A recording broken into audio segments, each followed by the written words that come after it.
Entonces, llamando a sus 12 discípulos, les dio autoridad sobre los espíritus inmundos para que los echasen fuera y para sanar toda enfermedad y toda dolencia. Los nombres de los 12 apóstoles eran estos. Primero, Simón, llamado Pedro, y Andrés su hermano, Jacobo, hijo de Zebedeo, y Juan su hermano, Felipe, Bartolomé, Tomás, Mateo el publicano, Jacobo, hijo de Alfeo, Lebeo por sobrenombre Tadeo, Simón el cananista, y Judas Iscariote, el que también le entregó. A estos 12 envió Dios y les dio instrucciones diciendo: por camino de gentiles no vayáis, y en ciudades samaritanos no entréis, sino id antes a las ovejas perdidas de la casa de Israel.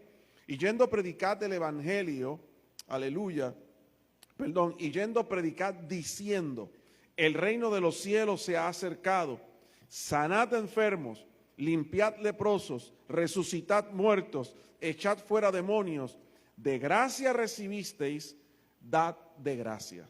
Señor, esta es tu palabra y nosotros nos vamos a exponer a ella en esta mañana, en esta tarde, Señor, ya de noche. Te pedimos que te glorifiques, Señor. Tú has estado en medio nuestro, estás en medio nuestro y te pedimos que te sigas glorificando, mi Rey. Estamos atentos en la expectativa, Señor, de tu palabra, de una administración tuya. Gracias, mi Rey. Amén y amén. Vive Jesús. Quiero decir que la vida de Jesús, la vida de Cristo y el trabajo que Él hizo con los apóstoles es un prototipo, por decirlo así, de lo que Dios iba a hacer con la iglesia. ¿Usted sabe lo que es un prototipo? Un prototipo es algo que se prepara, que es el primero de algo que va a ser luego, ¿verdad? Algo que se está preparando, que se hace, de algo que quizás hasta mejor va a ser el próximo. Pero este es el primero que se hizo y luego se va a hacer algo mejor o más completo.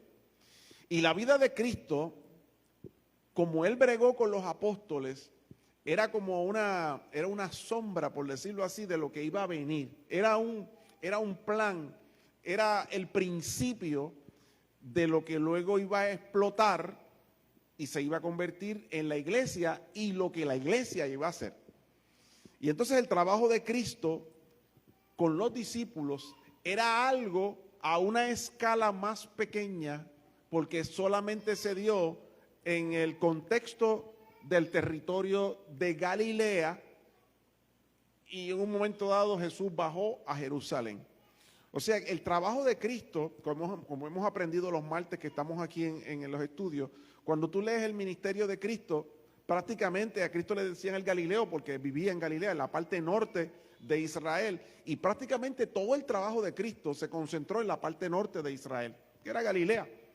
Si tú lo miras geográficamente, Jesús estuvo en un sitio bien pequeño, aunque hizo cosas grandísimas, pero era el lugar donde él trabajó era Galilea, era la parte norte de Israel. Cuando llegó el momento de morir, él baja a Jerusalén, va al templo, mira las mesas, se forma un revolú y lo matan. Por reducida la historia, ¿verdad? Pero ese trabajo que Cristo hizo de 3 años de estar trabajando con sus discípulos era, como he dicho, un prototipo de lo que iba a venir luego. Porque cuando la iglesia llega, pues empieza en Jerusalén la iglesia, pero luego se va, tú sabes, en Jerusalén, en Samaria y hasta lo último de la tierra. Entonces ya el trabajo de la iglesia es en un área geográfica mucho mayor, porque llega alrededor del mundo completo. Mientras que cuando Cristo trabajó en Galilea. Así que podíamos decir que Jesús estaba dando los pininos, preparando el camino para todo lo que iba a ocurrir después, la iglesia del Señor. Vive Jesús, que sin Cristo la iglesia no funciona. Jesucristo fue, como sabemos, concebido por obra y gracia del Espíritu Santo. Y llegó el momento en que Él fue bautizado con el Espíritu Santo. Y cuando Él es bautizado con el Espíritu Santo, ahí es que comienza el ministerio de Jesús. Se calcula que a unos 30 años de edad es que Jesús va al río Jordán, donde está Juan el Bautista bautizando, lo bautiza, baja el Espíritu Santo sobre él es lleno, luego va al desierto, está 40 días en ayuno, y la Biblia dice que cuando baja en el poder del Espíritu Santo, baja con la unción, y ahí es que comienza, explota la cosa, y Jesús está ministrando, Jesús está llevando la palabra, haciendo milagros y sanidades, y predicando la palabra a todo el que se había perdido para que fuera salvo. Cuando Jesús baja con la unción del Espíritu Santo, fíjate, hay algo que me llama la atención. El retiro de donde venimos se llamaba momentum, el momento, ¿verdad? Hay un momento donde Dios decide hacer algo. Y en el caso de Cristo no fue la excepción. Cristo nació, creció, y a los 30 años era el momento donde estaba planeado para que las cosas ocurrieran. Y Jesús no se tiró al agua, por decirlo así, a los 15 años, ni a los 18 años, ni a los 20, ni a los 25, sino a los 30. ¿Ok? Aproximadamente 30 años. Así que hubo un momento donde Jesús dijo, ahora es. Inclusive hubo un momento donde a Jesús lo iban a matar, lo iban a apedrear. Y cuando lo iban a apedrear, dice que lo llevaron hasta el borde de un barranco y lo iban a apedrear ahí. Y Jesús cogió y se metió por en medio de todos ellos y se fue. Y nadie le hizo nada, porque no era el momento. No era el momento. Hubo un momento donde Jesús comenzó. Hubo un momento donde Jesús bajó a Jerusalén. Hubo un momento donde Jesús fue a la cruz. Hubo un momento donde Jesús expiró y entregó su espíritu. O sea, hay un momento de Dios para las cosas. Vive Jesús. Y la Biblia dice que hubo un momento donde Jesús le hizo un llamado a los 12 discípulos. Y fue uno por uno. Y acabo de leer la lista completa de los 12 discípulos. Menciona hasta Judas, el que lo entregó. Así que Jesús hizo un llamado. Ellos aceptaron el llamado. Jesús los adiestra, los discipula, está 3 años con ellos, está ministrándole, modelándole, enseñándole todo lo que Jesús sabe y todo lo que Jesús quería que ellos supieran. En un momento dado, Jesús les imparte, sopla sobre ellos, los llena del Espíritu Santo y los envía de 2 en 2. Y es la parte que yo acabo de leer. Hay un momento donde Jesús los coge y les dice, ahora es, los envío. Leímos ahora mismo versículos 7 y 8 del capítulo 10 de Mateo, que dice de esta manera, y yendo, le dijo Jesús a sus discípulos, y yendo, predicad diciendo, el reino de los cielos se ha acercado. Y les dice, cuando ustedes vayan, versículo 8, sanad enfermos, sanen enfermos, limpian a los leprosos, resuciten a los muertos, echen fuera a los demonios. Ustedes han recibido esto gratuitamente. Gratuitamente, pásenlo hacia adelante. Hay un momento donde Jesús los llama. Hay un momento donde Jesús los adiestra. Hay un momento donde Jesús los llena del Espíritu Santo. Y hay un momento donde Jesús los envía. Ya están listos. Ahora vayan y hagan el trabajo. Manténganse haciendo el trabajo. Y hermano, la realidad es que Jesús no espera menos de nosotros. Hay un momento, aleluya, donde Jesús te llamó. Jesús me llamó. Hay un momento, un tiempo donde el Señor nos adiestra. Y hay un momento donde el Señor nos dice, ahora predica. Todo eso que yo te he dado, todo eso que tú has recibido gratuitamente, la salvación es gratis, todo el conocimiento, el Espíritu Santo, todo lo que tienes el potencial, tienes todo lo necesario, gratis. Ahora ve, Dios nos dice a nosotros lo mismo, y yendo predica, y di cuando prediques, el reino de los cielos se ha acercado. Y cuando digas eso, también acompañado a la predicación, haz lo siguiente: sana a los enfermos, limpia a los leprosos, resucita a los muertos, echa fuera a los demonios. Esto lo recibiste gratuitamente, dalo gratuitamente. El Señor le está diciendo, es el momento de hacer. Es el momento de hacer. Hay un pasaje en la Escritura que quiero compartir con ustedes, que lo conocemos mucho, se le conoce como la Gran Comisión.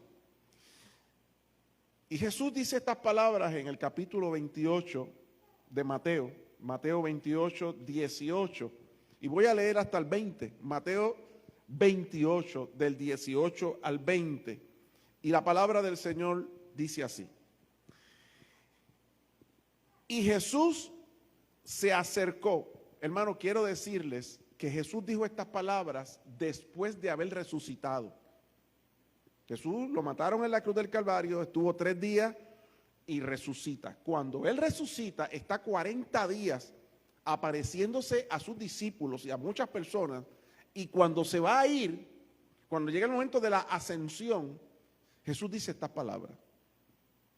Y Jesús se acercó y les habló diciendo: toda potestad, o sea, todo poder, toda autoridad me es dada en el cielo y en la tierra.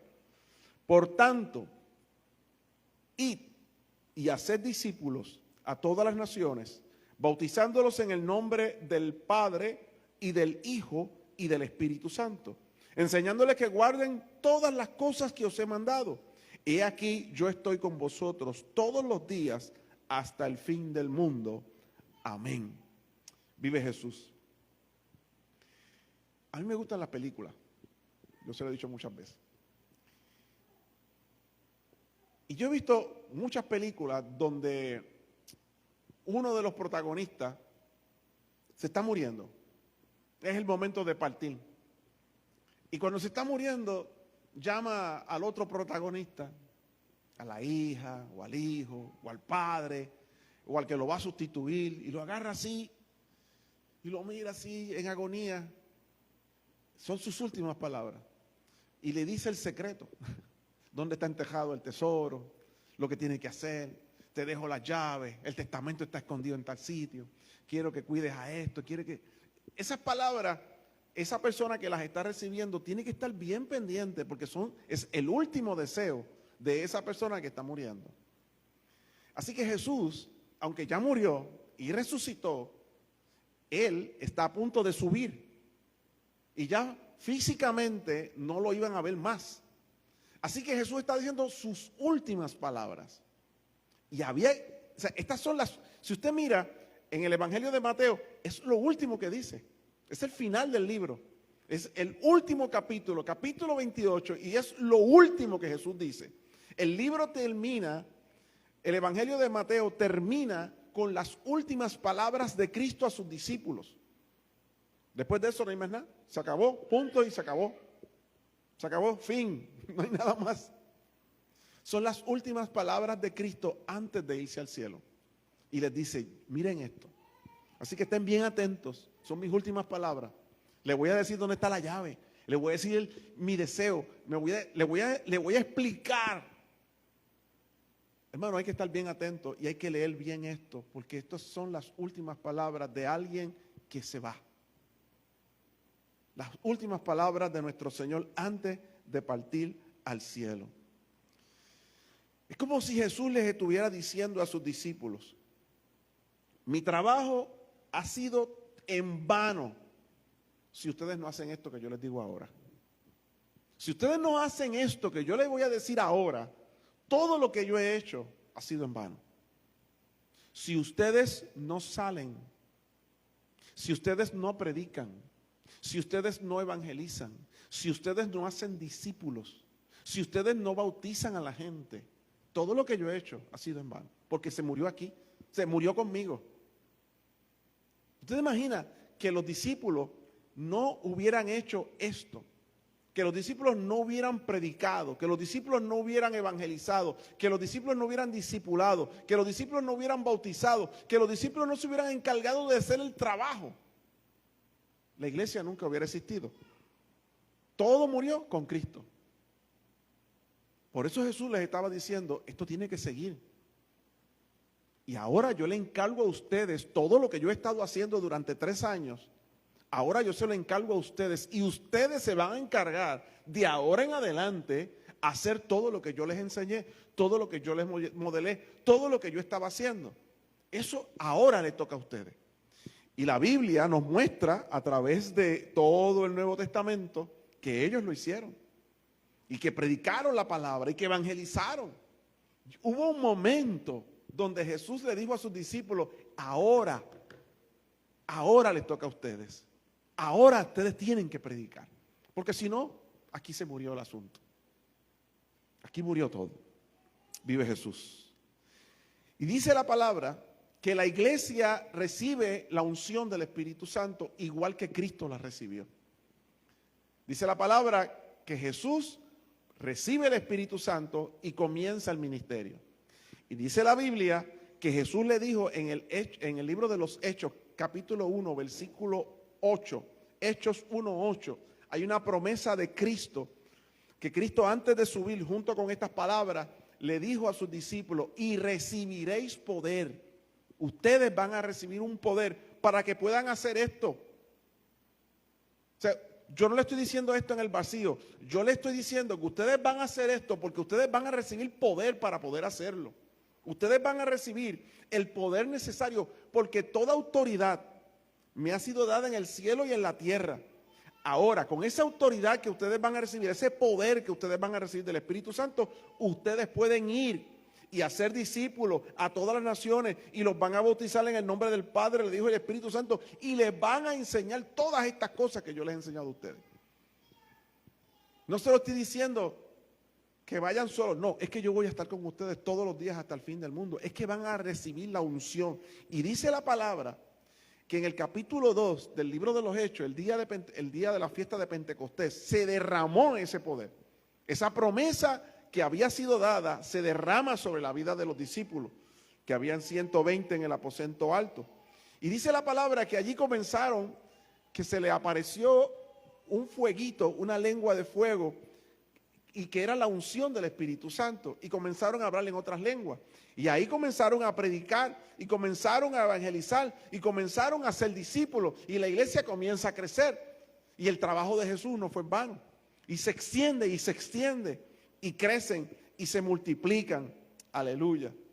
Y la iglesia, nosotros leemos los primeros capítulos del libro de los Hechos, y es interesantísimo, es tremendo. Yo quisiera que hicieran una película, porque a mí me encantan las películas, así me gustaría que hicieran una película bien hecha de la iglesia del libro de los Hechos.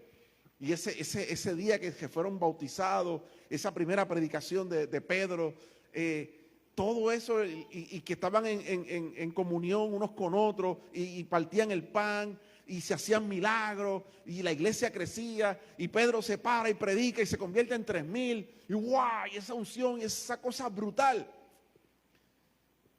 Pero los hermanos estaban en Jerusalén. Y la iglesia creció. Y se quedó en Jerusalén.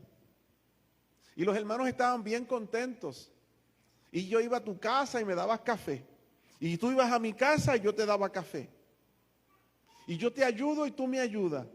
Pero nos quedamos aquí. Y veníamos a los cultos y orábamos tremendo. Y yo oro para que Dios me supla y Dios me suple. Y wow. Y la iglesia empezó como que a engordar. Pero no salía.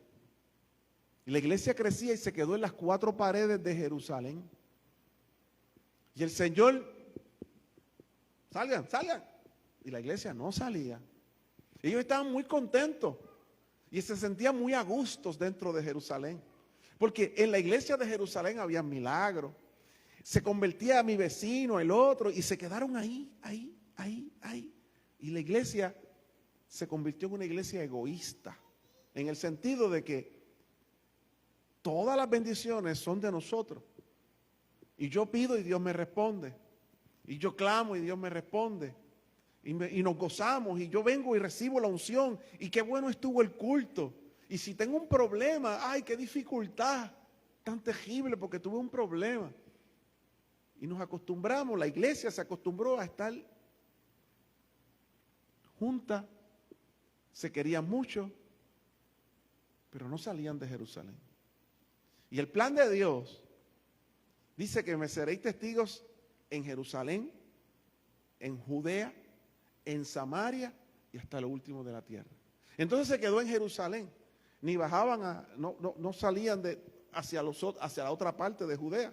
No llegaban a Samaria. Se quedó en Jerusalén. Y decía Dios, es el momento de salir. Es el momento de predicar. Es el momento de llegar a otra gente. Pero yo decía, no, si estamos cómodos dentro de la iglesia. Estamos muy cómodos. ¿Para qué vamos a salir? Si estamos en la gloria de Dios. Estamos en la iglesia, hablamos lengua, danzamos, aquí hay manifestación del Espíritu Santo. ¿Para qué irnos? Para predicar el Evangelio, para extender el reino de Dios, para ser discípulos, para predicar a las naciones, para que otros conozcan el reino de Dios. Porque no se podía quedar en Jerusalén. Primero Jesús estaba preocupado porque no quería que esto muriera con él. Me voy para el cielo y se acabó todo. No, pues yo te lo paso a ti, a los 12 discípulos. Y los 12 discípulos se lo pasaron a la iglesia, pero la iglesia se quedó atrapada. Y entonces llegó la persecución. Dios les metió presión.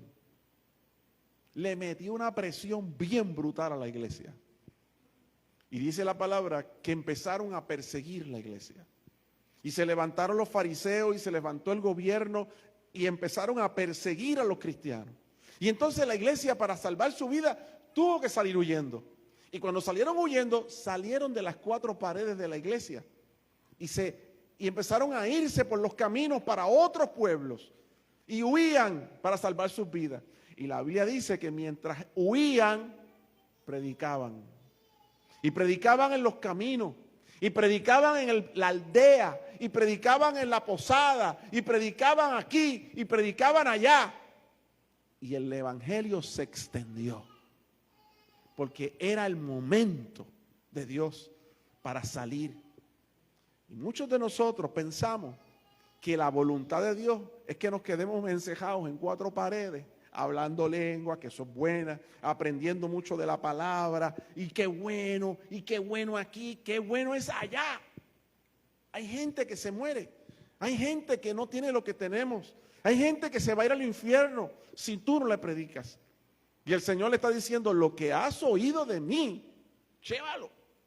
Te estoy diciendo mis últimas palabras antes de ir al cielo. Te estoy diciendo que si tú no pasas esto a la próxima generación, todo esto morirá contigo. Y esto hay que pasarlo a la próxima generación, hay que pasarlo a otra gente. Es el momento de Dios.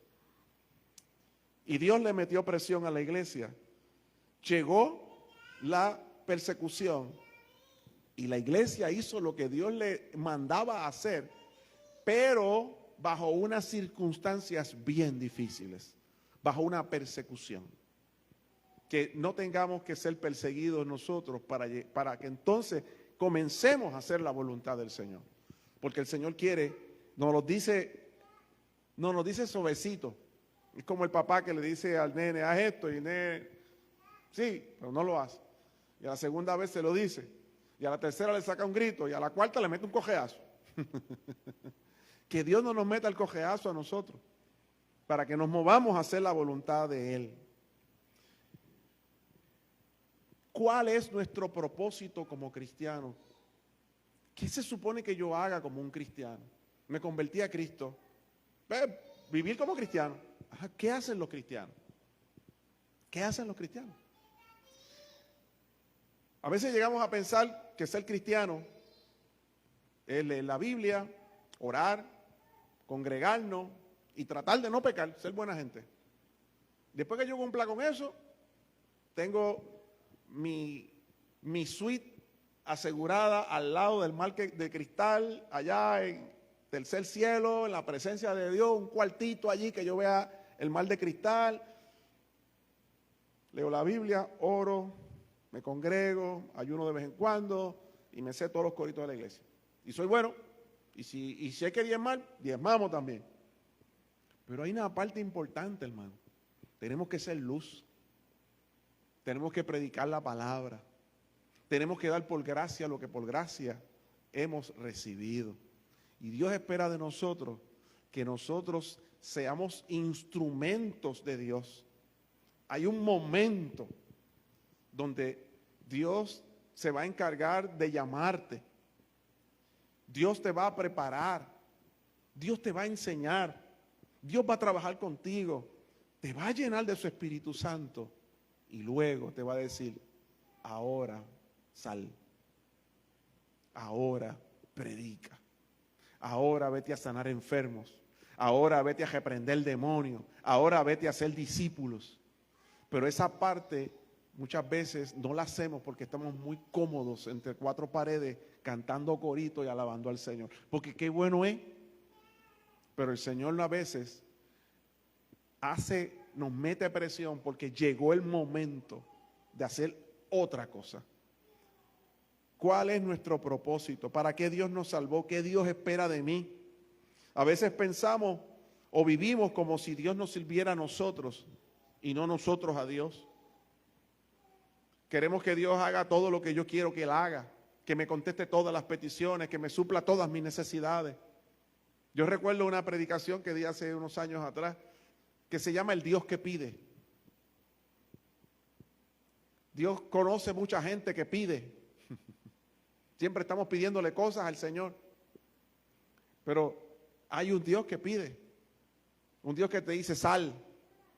Un Dios que te dice dame. Un Dios que te dice sacrifícame esto.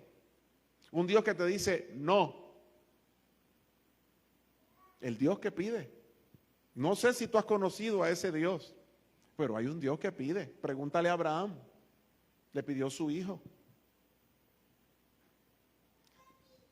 Hermano, Dios no está para servirnos a nosotros. Nosotros estamos para servir a Dios. Dios no es nuestro esclavo. Nosotros somos esclavos del Señor. Y si Dios no te responde, si Dios no te contesta lo que tú le estás pidiendo, yo no me puedo poner a reclamarle al Señor, porque yo soy esclavo de Él. Por alguna razón no me lo da. ¿Qué voy a hacer yo? Cuestionarlo, pelearme con Él. Leímos ahorita en Mateo 10 del 7 al 8 lo siguiente y vuelvo a leerlo. El Señor nos pide lo siguiente: y yendo, predicad, diciendo, el reino de los cielos se ha acercado. Mira lo que pide Dios, ve. Mira lo que pide el Señor: sana a los enfermos, limpia a los leprosos, resucita a los muertos, echa fuera a los demonios, da de gracia, porque de gracia tú recibiste. Y a veces se nos olvida que eso está en la palabra, que son cosas que Dios pide.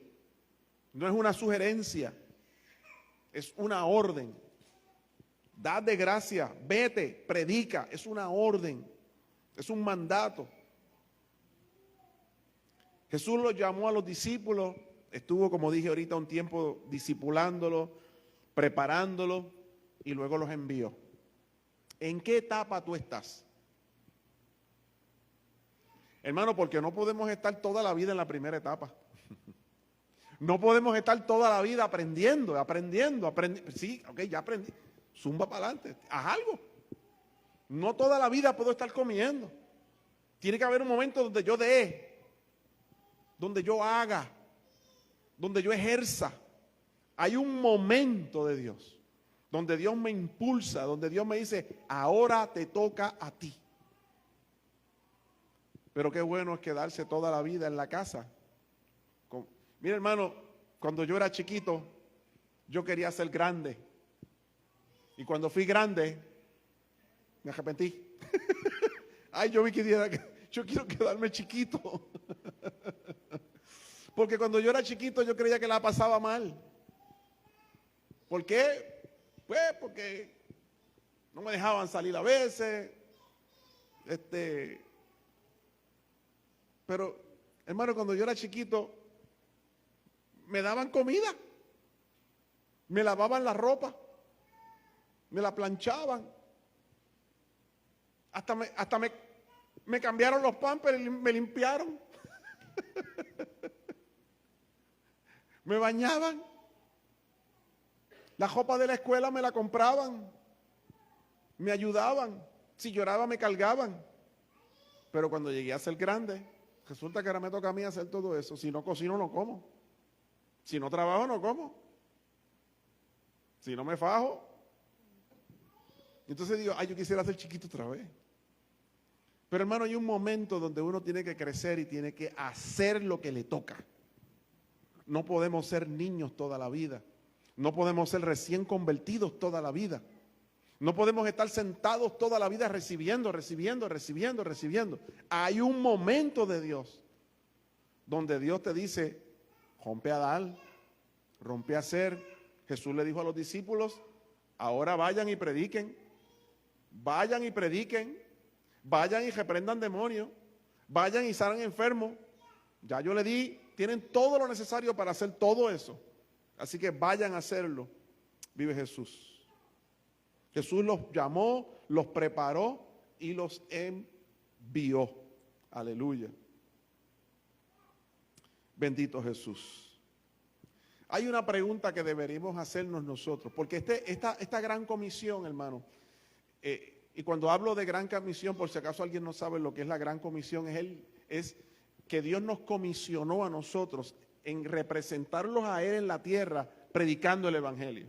Dios nos mandó a nosotros, a todo el mundo. Esta gran comisión de predicar el Evangelio no era para los 12 apóstoles nada más. No era para los discípulos de aquel tiempo. Este llamado, esta gran comisión es para todo el que se convirtió a Cristo. Es para todo el que se llame cristiano.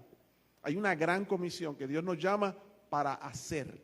Y entonces, cuando nosotros entendemos que Dios me está diciendo a mí, hágalo usted así, póngase el dedo, Dios me está diciendo a mí que predique el Evangelio. Póngase a pensar, ¿cuánto tiempo yo llevo en Cristo? ¿Cuántos meses llevo? ¿Cuántos días llevo? ¿Cuántos años llevo? ¿Cuántas décadas llevo? Y ahora pregúntese, ¿cuántos yo me he ganado para Cristo? ¿A cuántos yo le he predicado? ¿Cuántos yo me he ganado para el Señor? ¿A cuántos yo le he predicado? Dice, y predica el Evangelio. Diles, el reino de los cielos se acercó. ¿A cuántos le has predicado? Tienes una lista de personas, me gané a fulano, a mengano para Cristo. Le he predicado a este. Estoy predicando la palabra del Señor. Me estoy ganando a estas personas, estoy orando por ellas para ganármelas para Cristo. Te tengo en vela, le haces así, espiritualmente hablando, ¿verdad? No lo vayas a mirar y hacerle así, pero porque te huye. Pero si seamos intencionales en ganarnos gente para el Señor, porque es un llamado, es una comisión que Dios nos da a cada uno de nosotros. No podemos estar toda la vida, como dije ahorita, comiendo y no haciendo lo que Dios nos pide. Y voy cerrando porque este mensaje no es largo. Hay algo que nosotros no podemos permitir. Y no podemos permitir que Satanás nos entretenga. No te ames a ti más que a Dios. No dejes que Satanás haga que te cojas pena. Ay, bendito, mira las cosas que me pasan. Mira todos los problemas que yo tengo. Es que yo no puedo cumplir con la gran comisión, porque yo tengo tantos problemas, tengo tantas condiciones, tengo tantas situaciones. Si tú supieras. Entonces, cuando miramos gente que están presos por la causa de Cristo y que ellos pudieran decir, yo no puedo predicar porque estoy preso, pero en la cárcel predican, evangelizan, escriben, le ministran a los presos, a los que los tienen presos a ellos también. En estos días vi un videíto bien chulito, quizás se ha vuelto viral. Una viejita de Sudamérica que no ve, siempre habla con los ojos cerrados.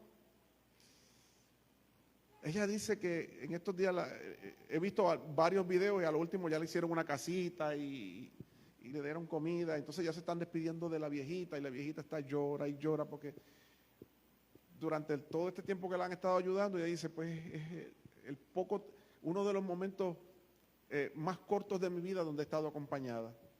Y ha sido por ustedes. Y yo no quisiera que ustedes se fueran. Y a mí se me hacía un nudo aquí. La viejita le sirve al Señor. Dice que ella ha pasado mucha hambre, mucha necesidad, mucho frío. Y que la mayoría de la vida, lo único que dice, yo he comido con la mano encima de una hoja, porque no tengo plato, no tengo cuchara, no tengo nada. Y cuando esa viejita ministra la palabra, ¡wow! Cuando le canta al Señor, cuando ella le da gracias a Dios por la hojita, no por el plato, por la hoja, donde puede poner las tortitas que le regalan.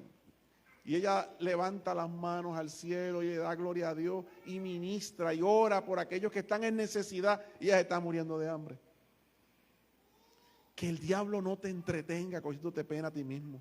No importa qué tú tengas ni cómo tú estés, que el diablo no te entretenga con cosas cuando Dios te está llamando a algo más grande, cuando Dios te llama a evangelizar, cuando Dios te llama a dar por gracia lo que por gracia has recibido. Y nosotros a veces nos rompemos la cabeza y lloramos por cosas que el diablo nos lleva a cogernos pena a nosotros mismos. Tienes todo lo necesario para predicar la palabra. Todo lo necesario. Tienes su palabra. Tienes su Espíritu Santo. Tienes el respaldo de Dios. Tienes todo lo que necesitas para que prediques el Evangelio. Predica, haz discípulos, cumple tu propósito. La gran comisión. ¿Saben por qué? Porque este es el momento. Este es el momento de hacerlo. Y mientras lo hacemos, sí, nos alimentamos espiritualmente y somos llenos del Espíritu Santo y leemos la palabra y amamos a los hermanos, pero al mismo tiempo damos y damos, dando por gracia lo que por gracia recibimos. Es el momento. Dios nos llama a nosotros a predicar el Evangelio, porque no podemos toda la vida estar recibiendo y no dar lo que hemos recibido de parte del Señor. Es el momento de Dios. Lo he dicho en otras ocasiones y me estuvo curioso porque en el Catacam también lo mencionaron, hay olas que se levantan. Estamos en una ola de evangelismo. Estamos en una ola de hacer, este es el momento, la ola del Señor se levanta y tú te tienes que montar en la ola. No te puedes quedar atrás. No te cojas pena, no comiences a llorar. Jesús era perseguido y predicaba. Pablo era perseguido y predicaba. Pasaba hambre, lo injuriaban y predicaba. Y a veces no predicamos porque estamos tristes, porque tengo un problema, porque estoy enfermo, porque pasa esto. Y por eso no evangelizamos, no damos por gracia lo que por gracia hemos recibido. Y cuando estamos así, hermano, cuando estamos metidos en nosotros mismos, en nuestros problemas, nos olvidamos que hay un Dios grande, que hay gente que se está perdiendo, que hay gente que está peor que tú. Y peor que tú, y predicando el Evangelio. Peor que tú y que yo, y alabando al Señor y no quejándose delante del Señor. Hay un momento de Dios para hacer las cosas. Así que, hagamos lo que Dios nos manda hacer. Prediquemos el Evangelio. Tú tienes tanto para dar. Tienes tanto para dar. Tienes su palabra, la palabra del Señor. Tienes tu testimonio, lo que Dios hizo contigo. Tienes la unción del Espíritu Santo y el respaldo de Dios. Tienes todo lo que necesitas para evangelizar, para dar por gracia lo que por gracia tú has recibido. Vive Dios. Y yo quiero terminar aquí y recordarle, aunque va a estar en los anuncios, que el viernes que viene, que se celebra Viernes Santo, esta iglesia va para la playa a predicar. No vamos para la playa a bañar, no vamos a predicar la palabra. Vamos a estar en Pico de Piedra de Aguada a las 10 de la mañana, porque hay que dar por gracia lo que por gracia hemos recibido. Es el momento de predicar la palabra. Y si la gente va a ir a la playa, y ese Viernes Santo, donde más impíos hay es en la playa, pues para allí vamos a predicar. Que no se crea el diablo que se va a quedar con todos ellos. Él los reúne allí y de allí los vamos a sacar, le vamos a llevar la palabra del Señor. Porque es el momento de predicar, de llevar su palabra. Así que yo quisiera orar en esta noche. Y en esta noche usted pídale al Señor que si no lo ha hecho, que destape sus sentidos espirituales. Y que si usted no lo ha entendido, dígale, Señor, ayúdame a entender lo que tú quieres que yo haga. Ayúdame a entender, a moverme en tu ola, a moverme en esa dirección, a moverme a la velocidad que tú quieres que yo me mueva. Padre, aquí estamos, Señor. Gracias, mi Señor, por tu palabra. Gracias, Señor, porque tú nos llamas, Padre Santo, nos has dado todo lo necesario. Salvaste nuestras vidas. Escribiste nuestro nombre en el libro de la vida. Nos sanaste, nos cuidaste.